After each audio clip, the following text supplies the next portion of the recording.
Hello guys, so napansin ko lang sa mga solo player kagaya ko.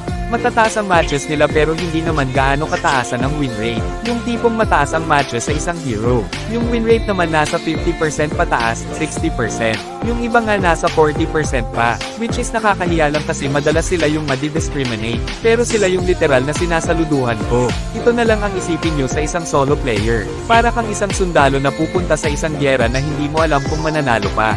Yun yung player na mas pipiliin gamitin ang main hero nila para lang buhatin ang mga dark system. Minsan natatalo pa kaya hindi mo na maisip na pahalagahan pa ang win rate mo. Minsan kapag ginamit mo pa ang best hero mo ito na ang pidapidang random. Isipin nyo na lang guys ha, may posibilidad na hindi lang kalaban nyo ang makakalaban nyo, kundi ang mga naging kakampi mo.